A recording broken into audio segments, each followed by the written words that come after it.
اس لیے کہ روزہ رکھنے کی اور بھی صورتیں ہو سکتی ہیں. ڈاکٹر نے کہا ہے کہ آپ ویٹ کم کرو، اس لیے روزہ رکھ رہے ہیں. اچھا لگتا ہے اس لیے ہم روزہ رکھتے ہیں. نہیں، ایمان ہے، شرط ہے اللہ کے حکم کے نتیجے میں ہم روزہ رکھیں، صحت کے لیے نہیں، اور اپنی خوبصورتی کو برقرار رکھنے کے لیے نہیں، اور ڈاکٹر کے حکم کے نتیجے میں نہیں، بلکہ اللہ کا حکم. نؤمن به ونتوکل علیہ ونعوذ باللہ من شرور انفسنا ومن سیئات اعمالنا. من يهده الله فلا مضل له ومن يضلل فلا هادي له. ونشهد أن سيدنا مولانا محمدا عبده ورسوله. أعوذ بالله من الشيطان الرجيم. بسم الله الرحمن الرحيم. يا أيها الذين آمنوا اتقوا الله حق تقاته ولا تموتن إلا وأنتم مسلمون. وقال تعالى: يا أيها الذين آمنوا كتب عليكم الصيام كما كتب على الذين من قبلكم لعلكم تتقون. محترم سامعین، آپ تمام حضرات کو رمضان المبارک اور اس کے روزے مبارک. آج کے لیے جو ہم نے عنوان مقرر کیا ہے وہ ہے 2 روزے اور 1 پیغام. یہ سن کر شاید آپ کو تعجب ہو رہا ہوگا کہ ابھی تک تو ہم نے زندگی میں یہی سنا تھا کہ روزہ ایک ہی ہوتا ہے، لیکن آج پہلی دفعہ یہ سن رہا ہوں کہ روزے 2 ہوتے ہیں. میں نے آپ کے سامنے قرآن پاک کی 2 آیتیں پڑھی ہیں. ان دونوں آیتوں میں اللہ تبارک و تعالیٰ نے 2 روزے کا ذکر فرمایا ہے. ایک ہے بڑا روزہ اور ایک ہے چھوٹا روزہ. اللہ نے ارشاد فرمایا کہ اے مسلمانوں، اللہ سے ڈرو، اور تمہاری موت جب آئے تو تم اس حال میں ہو کہ تم مسلمان ہو.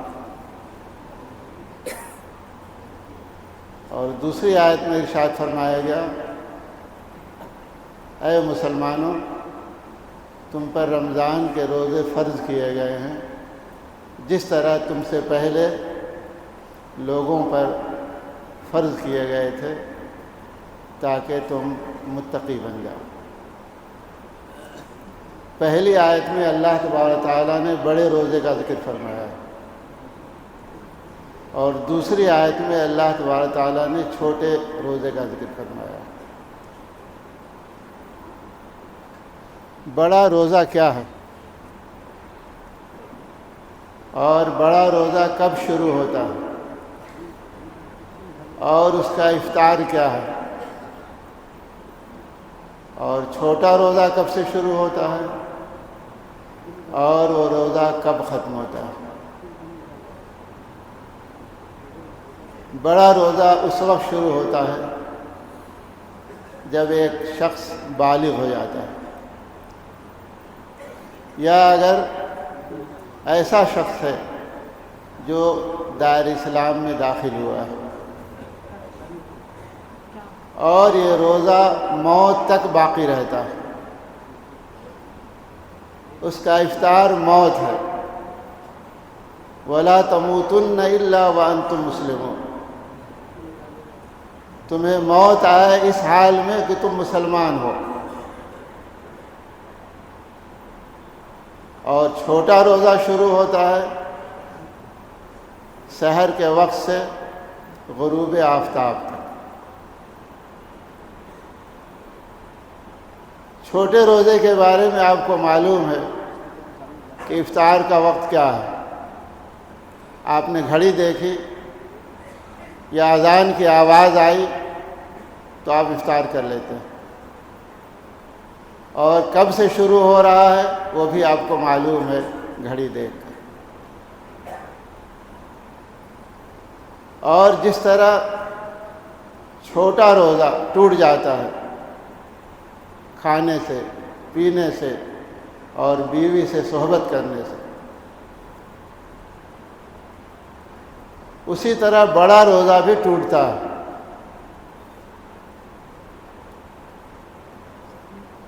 اور اس بڑے روزے کا دورانیہ، اس کی مدت بہت لمبی ہے۔ 80 سال کی آپ کی عمر اگر اللہ نے مقدر کی ہے تو روزہ 80 سال کا ہے۔ حضرت نوح علیہ السلام 950 سال اپنی قوم میں رہے تو ان کا روزہ 950 سال کا تھا۔ کسی کی عمر 100 سال ہوئی تو اس کا روزہ 100 سال کا ہے۔ لیکن اس کا وقت افطار کا اللہ تبارک و تعالیٰ نے محفوظ رکھا ہے اپنے پاس۔ ایک شخص آج ہم میں موجود ہے، ہو سکتا ہے کل اس کی موت کا پروانہ آ جائے اور اس کا افطار ختم ہو جائے۔ موت افطاری ہے اس کی، لیکن اس موت کو اللہ تبارک و تعالیٰ نے چھپا کر رکھا ہے، کس کی موت کب آئے گی۔ اور یہ روزہ بھی ٹوٹتا ہے، جس طرح چھوٹا روزہ ٹوٹتا ہے بڑا روزہ بھی ٹوٹتا ہے۔ اگر اللہ تبارک و تعالیٰ کی ذات میں، اس کی صفات میں کسی انسان کو، کسی بزرگ کو، کسی ولی کو اور حتیٰ کہ کسی نبی کو بھی شریک کر دے تو یہ روزہ ٹوٹ جاتا ہے۔ ان اللہ لا یغفر ان یشرک بہ ویغفر ما دون ذلک لمن یشاء، کہ اللہ تبارک و تعالیٰ شرک کو معاف نہیں فرمائے، اور اس کے علاوہ جو دوسری کمزوریاں ہیں اگر اللہ تبارک و تعالیٰ معاف کرنا چاہے تو معاف فرما سکتا ہے۔ تو بعض دفعہ ہم اس تصور میں رہتے ہیں کہ ہم تو مسلمان ہیں، یہ ہمارا بڑا روزہ ٹوٹ ہی نہیں سکتا، لیکن ہم نے کچھ ایسے اعمال کیے جن اعمال کی وجہ سے ہمارا روزہ ٹوٹ گیا، اور ہم اسی غلط فہمی مبتلا ہیں کہ ہم مسلمان ہیں۔ تو اپنے بڑے روزے کی فکر کیجیے۔ بڑا روزہ اللہ تبارک تعالیٰ نے فرض کیا، اور جو بڑے روزے دار ہیں انہی کو چھوٹے روزے کا حکم دیا ہے۔ فرمایا یا ایھا الذین آمنوا کتب علیکم الصیام۔ اس کا ترجمہ آپ یوں بھی کر سکتے ہیں، اے بڑے روزے دارو تم پر چھوٹا روزہ فرض کیا گیا ہے۔ تو چھوٹے روزے کے لیے اس بڑے روزے کے دروازے میں داخل ہونا ضروری ہے۔ اگر وہ بڑا روزہ موجود نہیں ہے تو پھر ایسے شخص پر رمضان کے روزے فرض نہیں کیے گئے، اس لیے کہ روزے کا مخاطب مسلمان ہے، مومن ہے، جو اللہ کی ذات پر اور اللہ کی صفات پر پورا یقین رکھتا ہے، جو یہ سمجھتا ہے کہ اللہ ایک ہے، جو یہ سمجھتا ہے کہ اللہ رازق ہے، جو یہ سمجھتا ہے کہ اللہ کے ہاتھ میں مارنا اور جلانا ہے، جو یہ سمجھتا ہے کہ تقدیر کا اچھا اور برا کرنا اللہ کے ہاتھ میں ہے، جو یہ سمجھتا ہے کہ اولاد دینا اور نہ دینا اللہ کے ہاتھ میں ہے، جو یہ سمجھتا ہے کہ کرسی اور اقتدار اور دولت اللہ کے ہاتھ میں ہے۔ ان چیزوں میں اگر ہم نے کسی کو شریک کر لیا تو پھر یہ بڑا روزہ ٹوٹ گیا، پھر ہم اس چھوٹی آیت کے ہم مخاطب نہیں ہیں۔ اس سلسلے میں بہت زیادہ جائزہ لینا چاہیے اپنی روزانہ کا زندگی کا، کہ کہیں ایسا تو نہیں کہ ہمارے اعمال ان لوگوں جیسے ہیں جو اللہ کے ساتھ شرک کرتے ہیں۔ شرک صرف یہی نہیں ہے کہ ہم خدا کو دو مانیں، تین مانیں۔ اللہ کو ایک ماننے کے باوجود بھی ایک مسلمان مشرک ہو سکتا ہے۔ تو صرف اللہ کو ایک ماننا کافی نہیں ہے توحید کے لیے۔ اللہ کی جتنی بھی صفات ہیں ان میں بھی ایک ماننا ضروری ہے۔ اللہ رازق ہے تو صرف وہی رازق ہے۔ اللہ کے ہاتھ میں تقدیر ہے، اگر ہم نے سمجھ لیا یا تصور کر لیا یا ہم نے اپنا عقیدہ بنا لیا کہ فلاں کے ہاتھ میں بھی تقدیر ہے، تو اب ہم اس دائرے میں باقی نہیں رہے جس دائرے میں اس سے پہلے باقی تھے۔ تو اللہ تبارک و تعالیٰ بڑا غیور ہے، وہ اپنی ذات میں اور اپنی صفات میں کسی کے شرک کو پسند نہیں فرماتا۔ اسی طرح دنیاوی مسائل میں ایک خاتون ہے، طلاق ہو گئی، عدت گزر گئی، اب شوہر پر اس کا نفقہ نہیں ہے، مینٹیننس نہیں ہے۔ اگر وہ سمجھتی ہے کہ طلاق اور عدت گزرنے کے بعد بھی مینٹیننس ہے تو اس کو اپنی ایمان کا جائزہ لینا چاہیے۔ وَمَن لَّمْ يَحْكُم بِمَا أَنزَلَ اللَّهُ فَأُولَٰئِكَ هُمُ الْكَافِرُونَ۔ ایسے سینکڑوں مسائل ہیں جن مسائل میں ہمیں روزمرہ کی زندگی میں اپنے اعمال کا جائزہ لینا چاہیے۔ اسی لیے فرمایا گیا وَلَا تَمُوتُنَّ إِلَّا وَأَنتُم مُّسْلِمُونَ، اور اس سے پہلے اتقوا اللہ کہا گیا کہ اللہ سے ڈرو اور موت تک اسلام پر باقی رہنے کی کوشش کرو، دعا کرو توفنی مسلما والحقنی بالصالحین، کہ اے اللہ جب تو ہمیں موت دے تو ایمان پر دے، کچھ رہے یا نہ رہے پر یہ تمنا ہے امیر آخری وقت سلامت میرا ایمان رہے۔ اب دوسری آیت جو ہم نے پڑھی یا ایھا الذین آمنوا کتب علیکم الصیام، اے مومنو یعنی اے بڑے روزے دارو تم پر چھوٹا روزہ فرض کیا گیا۔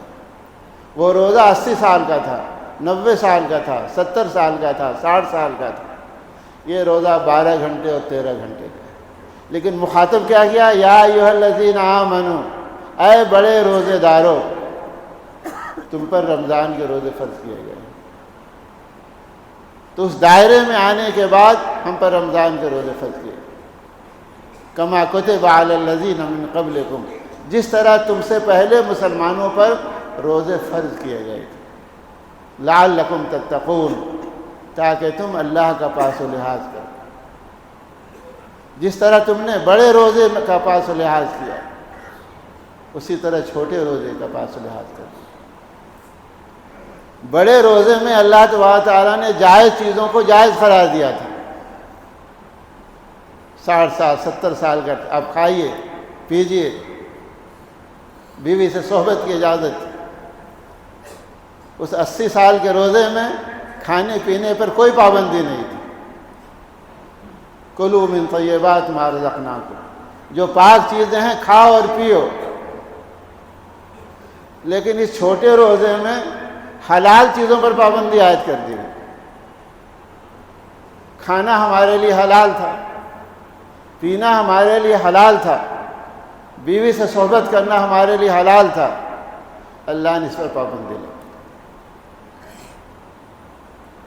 تو چھوٹے روزے میں حلال چیزوں پر پابندی ہے اور بڑے روزے میں حرام چیزوں پر پابندی تھی۔ کیوں؟ یہ بتانا ہے کہ اے بندو تم میرے پابند ہو۔ میں یہ کہوں کہ حلال چیز تمہارے لیے حجاب اور ناجائز، تو اس کی پابندی بھی ضروری ہے۔ آپ عید کی نماز پڑھتے ہیں اور جمعے کی نماز بھی پڑھتے ہیں۔ جمعے کی نماز سے پہلے اذان ہوئی، عید کی نماز سے پہلے اذان نہیں ہوئی۔ کوئی یہ کہے کہ وہاں اذان کیوں نہیں ہے، یہاں اذان کیوں؟ میدان عرفات میں آفتاب ڈوب گیا لیکن نماز پڑھنے پر پابندی ہے۔ آفتاب غروب ہونے کے بعد آپ نماز نہیں پڑھ سکتے، اگر آپ پڑھیں گے تو گنہگار ہوں گے۔ اور اورنگ آباد میں آفتاب غروب ہونے کے بعد اگر آپ نماز نہ پڑھیں تو گنہگار ہوں گے۔ کیوں؟ وہاں آپ کو مزدلفہ میں جانا ہے، وہاں آپ کو نماز پڑھنی ہے۔ تو اللہ یہ بتا رہا ہے کہ تم شریعت کے پابند ہو، کہاں اذان ہے کہاں اذان نہیں ہے، کہاں وقت پر نماز پڑھی جائے گی، کہاں وقت کے گزرنے کے بعد نماز پڑھی جائے گی، یہ ہمارا ذاتی معاملہ ہے۔ قل ان صلاتی و نسکی و محیایا و مماتی للہ رب العالمین۔ اے اللہ کے رسول، آپ اعلان فرما دیجیے کہ ہماری نماز اور ہماری عبادت، ہماری زندگی، ہماری موت اللہ کے لیے، اور اسی کا ہمیں حکم دیا گیا ہے۔ حضرت ابراہیم علیہ السلام کی زندگی کو اللہ نے اسوہ بنایا۔ اسوہ کیوں بنایا؟ اللہ نے ان سے کہا اسلم، اذ قال له ربه اسلم، کہ اے ابراہیم اپنی خواہشات کو، اپنی سوچ کو، اپنے اعمال کو، اپنی فکر کو، تمام چیزوں کو میرے حوالے کر۔ تو حضرت ابراہیم علیہ السلام نے اللہ سے مہلت نہیں مانگی کہ اللہ 2 دن 4 دن 6 دن 8 دن 1 مہینے کی مہلت دیجیے، میں سوچوں کہ کیا حوالے کروں اور کیا حوالے نہ کروں۔ اعلان ہوا، حکم ہوا، اور ابراہیم نے کہا اسلمت للہ رب العالمین، فوراً بے چون و چرا، بغیر پس و پیش کے، بغیر کسی تاخیر کے، بغیر کسی مہلت کے، بغیر کسی مشورے کے۔ تو مسلمان وہی ہے جو اپنے آپ کو اللہ کے حوالے کر دے۔ آپ کا حکم سر اور آنکھوں، سمجھ میں آئے جب بھی تو میرا رب ہے، اور سمجھ میں نہ آئے جب بھی تو میرا رب ہے۔ دل میں تو آتا ہے، سمجھ میں نہیں آتا، میں جان گیا ہوں تیری پہچان یہی ہے۔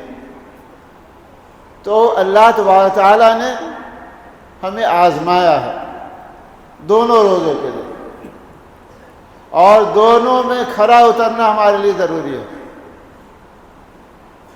اسی لیے چھوٹے روزے کے بارے میں اللہ نے ارشاد فرمایا من صام رمضان ایمانا واحتسابا غفر له ما تقدم من ذنبه، کہ جو شخص رمضان کا روزہ رکھتا ہے ایمان کے ساتھ، ایمان کے ساتھ کا مطلب یہ ہے کہ وہ سمجھتا ہے کہ اللہ کا حکم ہے، واحتسابا، اور وہ یقین رکھتا ہے کہ اللہ تبارک تعالیٰ ہمیں اجر دے گا۔ اس لیے کہ روزہ رکھنے کی اور بھی صورتیں ہو سکتی ہیں۔ ڈاکٹر نے کہا ہے کہ آپ ویٹ کم کرو، اس لیے روزہ رکھ رہے ہیں، اچھا لگتا ہے اس لیے ہم روزہ رکھتے ہیں، نہیں، ایمان ہے، شرط ہے اللہ کے حکم کے نتیجے میں ہم روزہ رکھیں، صحت کے لیے نہیں، اور اپنی خوبصورتی کو برقرار رکھنے کے لیے نہیں، اور ڈاکٹر کے حکم کے نتیجے میں نہیں، بلکہ اللہ کا حکم اور ثواب کی امید ہے۔ تو اللہ تبارک تعالیٰ پچھلے گناہوں کو معاف فرما دیتا ہے، اور اللہ تبارک تعالیٰ فخر فرماتا ہے فرشتوں کے سامنے۔ اللہ فرماتا ہے یدع طعامہ و شرابہ لی، کہ میرا بندہ، جیسے جامع مسجد میں آپ حضرات ہیں، اللہ فرماتا ہے کہ جامع مسجد میں جو میرے بندے بیٹھے ہوئے ہیں ان میں سے ہر شخص کھانا اور پینا چھوڑتا ہے لی، میری خاطر۔ ایک چھوٹا بچہ بھی، بہت سارے بچے ہوں گے، اگر ان کو کوئی 10 کلو سونا لا کر دے 10 کروڑ روپے لا کر دے کہ بیٹے یہ لے لو اور روزہ توڑ دو، تو روزہ نہیں توڑے گا۔ کیوں؟ اس لیے کہ روزے کی اس کے نزدیک حقیقت ہے کہ میں اللہ کے حکم کے نتیجے میں یہ روزہ رکھ رہا ہوں۔ اس 10 لاکھ کی کیا حقیقت ہے اور اس 10 کروڑ کی کیا حقیقت ہے؟ بلکہ پوری کائنات اگر دے دے ہمیں اور آپ کو کہ یہ لے لو، اس ملک کی سلطنت لے لو، صدر جمہوریہ بن جاؤ، وزیر اعظم بن جاؤ، تو ہم یہ کہیں گے کہ وزارت عظمیٰ آپ کو مبارک، ہم نے اپنے رب کے حکم کی خاطر روزہ رکھا ہے۔ تو اللہ کیا بدلہ دیتا ہے؟ انا اجزی بہی، اس کا بدلہ میں دوں گا۔ نماز کے لیے، حج کے لیے، زکوٰۃ کے لیے اللہ تبارک تعالیٰ نے پیمانہ مقرر کر دیا، یہ کرے گا تو ہم اس قدر اجر دیں گے۔ لیکن روزے کے بارے میں فرمایا انا اجزی بہی، جیسے بادشاہ اپنے وزیر سے کہے کہ انعام دے دو اور وہ وزراء انعامات تقسیم کرے، لیکن ایک شخص آئے یا چند افراد آئے تو بادشاہ یہ کہے کہ میں انہیں دوں گا، تو اللہ فرماتا انا اجزی بہی، روزے کا بدلہ میں دوں گا۔ اور بعض روایات میں ہے انا اجزا بہی، اس روزے کا بدلہ خود میں ہوں۔ اور دوسری حدیث میں اللہ نے ارشاد کے رسول نے ارشاد فرمایا کہ مسجد میں جب ہم بیٹھے ہوئے ہیں یہ بات بھی اچھی طرح سن لیجیے کہ جنت میں دروازے ہیں، ان میں سے ایک دروازے کا نام ہے ریان، وہ دروازہ خاص ہے روزے داروں کے۔ تو اللہ تبارک تعالیٰ نے اپنے بندوں کے ساتھ عنایتیں کی، اور روزہ رکھنا آسان اس کے لیے بھی اللہ نے نظم کیا ہے کہ اس مہینے میں جو شیاطین ہیں ان کو قید کر دیا جاتا ہے، وہ جیل میں ڈال دیا جاتا ہے۔ 11 مہینے تک وہ بہکاتے ہیں، لیکن اللہ تبارک تعالیٰ نے جو روزہ فرض کیا تو پابندیاں لگا دی شیطانوں پر، انہیں جیل میں ڈال دیا تاکہ میرا بندہ اطمینان کے ساتھ قرآن پاک کی تلاوت کرے، تہجد پڑھے، تراویح پڑھے، اپنے گناہوں کی معافی مانگے، حقوق العباد کی معافی تلافی کرے، تمام نیکیاں جو ہو سکتی ہیں وہ تمام نیکیاں کرے اور شیطان درمیان میں نہ آئے۔ کہ اس کا کرم ہے اللہ تبارک تعالیٰ کا کہ ہمیں مومن بھی بنایا، اور اس کا کرم ہے کہ اس نے روزہ رکھنے کی توفیق بھی عطا فرمائی۔ تو ذہن میں تصور رکھیے 2 روزوں کا، یہ روزہ تو ختم ہو جائے گا، آج دوسرا ہے، 30 دنوں کے بعد یا 29 دنوں کے بعد روزہ ختم ہو جائے گا، لیکن زندگی کا جو روزہ ہے وہ ختم ہونے والا نہیں ہے، اور اس میں بہت نشیب و فراز ہے، اتار چڑھاؤ ہے۔ جب مصیبت آتی ہے تو بعض دفعہ انسان خدا کو بھول جاتا ہے اور کہیں کسی اور در پر جا کر اپنی اس پیشانی کو ٹیکتا ہے۔ تو اس روزے کا جو بڑا ہے اور اس میں ذرا بھی غلطی ہوئی تو قرآن پاک میں اللہ کا ارشاد ہے ان اللہ لا یغفر ان یشرک بہ، کہ اللہ تبارک تعالیٰ شرک کو معاف نہیں فرمائے گا۔ اور جنت میں داخلے کا جو ٹکٹ ہے، ٹوکن ہے، وہ ہے اشہد ان لا الہ الا اللہ و اشہد ان محمد رسول اللہ۔ وہ پاس جس کے پاس ہے وہی جا سکے گا، اور جس کے پاس وہ پاس موجود نہیں ہے، اور فرشتے کہیں گے کہ اللہ یہ تیری ذات اور صفات میں شرک کرتا تھا، تو اللہ تبارک تعالیٰ کا حکم ہوگا وامتازوا اليوم ایھا المجرمون، اے شرک کرنے والوں ایک طرف ہو جائے۔ تو اللہ تبارک تعالیٰ کا پیغام یہ ہے کہ ہم ہر حال میں اللہ تبارک تعالیٰ کے حکم کو اپنی ذات پر، اپنی اولاد پر، اپنی خیش و قارب پر، اپنی خواہشات پر، اپنی سوچ پر، اپنے خیالات پر، اپنے افکار پر اور اپنی تمام مرضیوں پر اللہ کے حکم کو مقدم رکھیں۔ تو یہ ہیں 2 روزے اور اس کا ہے یہ پیغام۔ اللہ تبارک تعالیٰ ہم سبوں کو ان دونوں روزوں میں کھرا اترنے کی توفیق عطا فرمائے، اور اس پیغام کو زندگی کے آخری لمحے تک اپنے ذہن میں رکھنے اور اس پر عمل کرنے کی توفیق عطا فرمائے۔ وآخر دعوانا ان الحمد للہ رب العالمین۔